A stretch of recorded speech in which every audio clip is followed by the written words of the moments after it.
Galera, então, estamos voltando para o nosso segundo bloco para continuar a pegada daquilo que nós estávamos falando no finalzinho. Então, olha só, a gente estava trabalhando aquela concepção dos verbos mais o pronome ser, e aí visualizamos como é que funcionava a questão do verbo transitivo direto e do verbo transitivo direto e indireto mais o pronome ser formando a partícula passivadora, e nos demais casos, ou seja, verbo transitivo indireto, verbo intransitivo, verbo de ligação e até mesmo o verbo transitivo direto preposicionado mais o pronome ser, formando uma partícula de indeterminação do sujeito, portanto, não tendo voz o quê?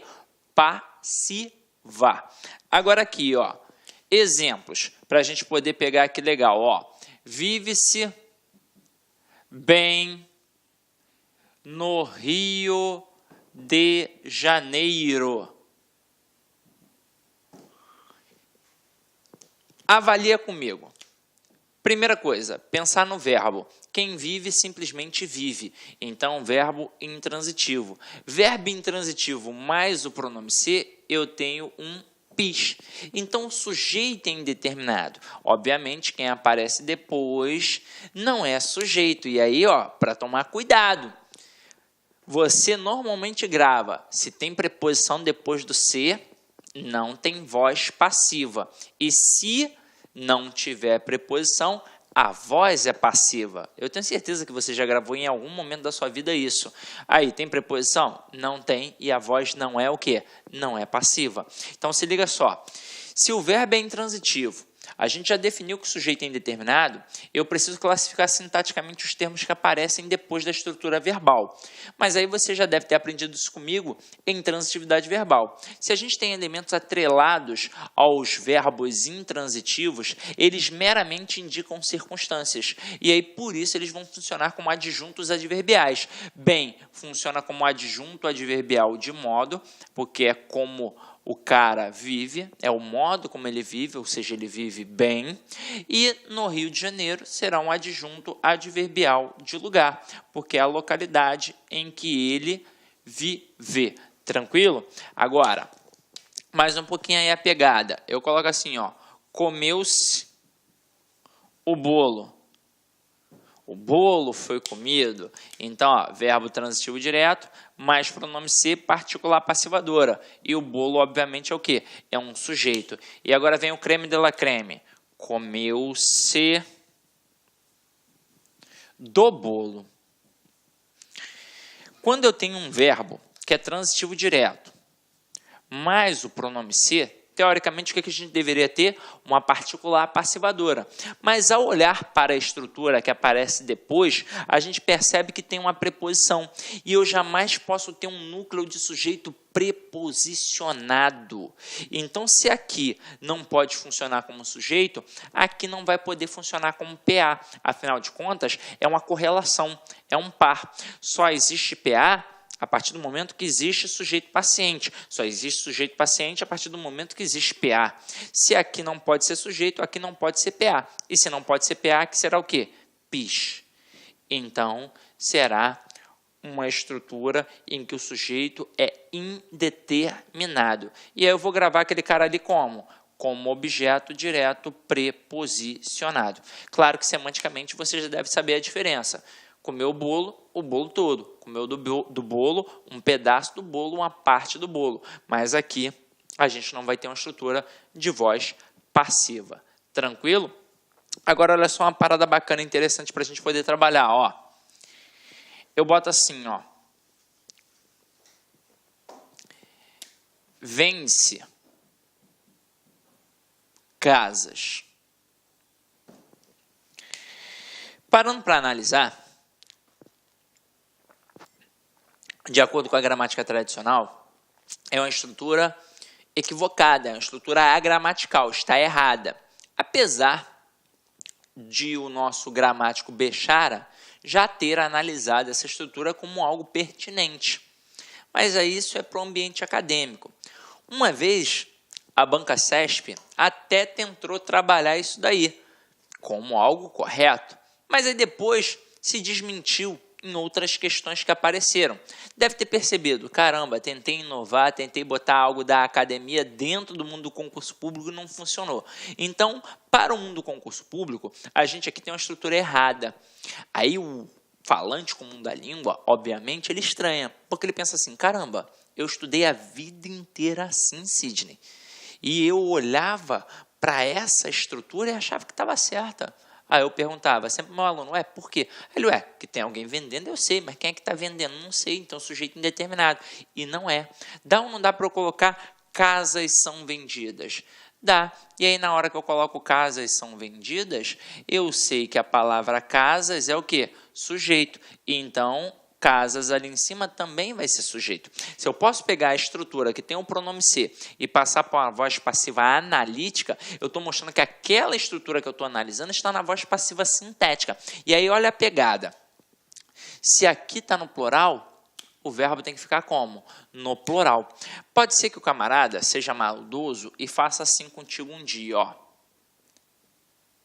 Vende-se casas.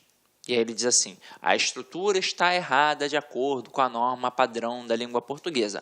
Para que fique correta, nós devemos colocar vende-se casa.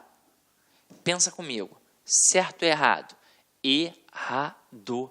Porque não é o sujeito que vai se adequar ao verbo. É o verbo que vai se adequar ao sujeito. Então, se o sujeito está no plural, para que a estrutura fique correta, eu tenho de colocar vendem-se casas. Ok? Foi? Então, agora vamos lá. Para a gente agora continuar a nossa pegada, acredito que a teoria básica a gente já aprendeu. Então, eu preparei um quadrinho bem bacana para vocês e aí depois a gente vai cair para dentro das questões de concursos públicos, tranquilo? Então, acompanha aqui comigo. Os tempos e modos verbais da ativa permanecem na passiva. Então, vamos lá. Indicativo. Então, eu tenho compra, é comprado. Comprou, foi comprado. Comprava, era comprado. Comprará, será comprado. Compraria, seria comprado. Então, a gente aqui no indicativo trabalha todas as estruturas. A gente trabalha o presente, a gente trabalha o pretérito perfeito, a gente trabalha o pretérito imperfeito, a gente trabalha o futuro, a gente trabalha, o pretérito imperfeito, o mais perfeito e por aí vai. Então, meu companheiro, tudo aqui no indicativo, quadrinho que você pode acompanhar. Aqui no subjuntivo, compre, seja comprado. Comprasse, fosse comprado. Comprar, for comprado. E isso aqui você já domina legal. Agora, aqui, nas locuções verbais, é que de vez em quando o aluno derrapa. Porque quando eu tenho um verbo que está sozinho, como eu já mencionei com vocês lá no primeiro bloco, a gente transforma aquele verbo numa locução verbal. Agora, e quando eu tenho uma locução verbal, como aqui, por exemplo, tenho comprado. Reparem que a locução verbal da voz passiva, ela apresenta o verbo ser mais o particípio. Quando eu coloco tenho comprado, tem verbo ser? Não, não tem verbo ser. Não tem, eu tenho aqui duas estruturas e não apareceu o verbo ser. Para que eu possa colocar numa voz passiva analítica essa locução, eu vou ter que pegar e vou ter que acrescer o verbo ser. Então, tem sido comprado. E por aí vai, Quer ver, Tinha comprado. É uma estrutura que tem uma locução verbal, mas é uma locução verbal de voz ativa. Porque não tem o quê? Não tem o verbo ser. Agora aqui, tinha sido comprado. Agora passa a ser uma voz passiva, porque passou a entrar o quê? O verbo ser. Depois aqui, deve comprar. Não é voz passiva, porque não tem o verbo ser. Para ficar como voz passiva, deve ser comprado. Então, sempre tende a aparecer o verbo ser para que você possa perceber que é uma estrutura de voz passiva. Não basta aparecer uma locução verbal. Apareceu uma locução verbal, tenho comprado, então voz passiva, né, Sidney? Não. Para que seja uma locução de voz passiva, você tem de ter ali no meio da estrutura um verbo ser na estrutura auxiliar. Ok? Show? Então, agora eu acho que a gente já matou tudo e agora a gente vai cair para dentro. Depois, com calma, você vai analisar todas essas possibilidades aqui na aula de tempos e modos verbais, tá? Então, vamos lá. Primeira questão aí para a gente começar a brincar, galera.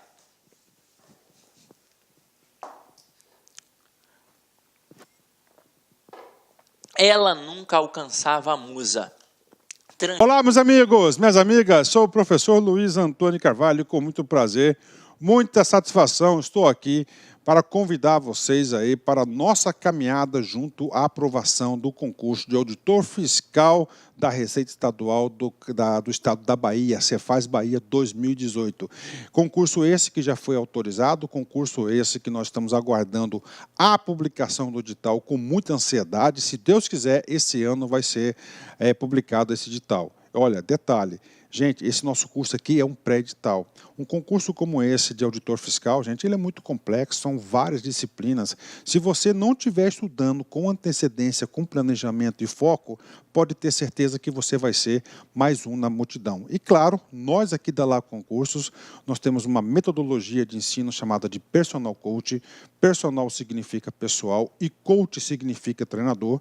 Você vai ter um programa de estudos específico e focado no concurso Cefaz Bahia aqui na Lá Concurso. O nosso curso, ele custa apenas 10 parcelas de R$ 60. Você terá direito a 180 dias de acesso. Durante esse período, você vai ter aí direito a todas as atualizações a custo zero. E detalhe, vamos supor, você se matriculou hoje, se Deus quiser, o concurso aí vai ser publicado, foi publicado daqui 15 dias. E o conteúdo do curso do pré-edital é diverso do conteúdo do pós-edital, você fique tranquilo, porque dentro do prazo de acesso, nós iremos atualizar a custo zero. Nós aqui da Lá Concurso, em 2018, no nosso plano estratégico, nós tomamos aí a decisão de entrar de cabeça nos concursos de carreiras fiscais, né? E com isso, nós já temos no site publicado da Lá concurso Cefaz Goiás, temos aí Cefaz Goiás, temos Cefaz DF, Cefaz Bahia, Cefaz Rio Grande do Sul e Cefaz Santa Catarina. Já temos 5 cursos de carreiras fiscais em andamento aqui na Lá Concurso, tá certo?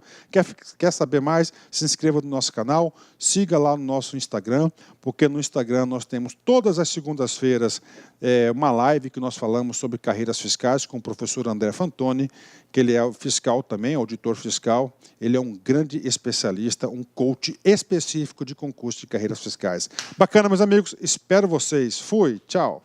Clique lá.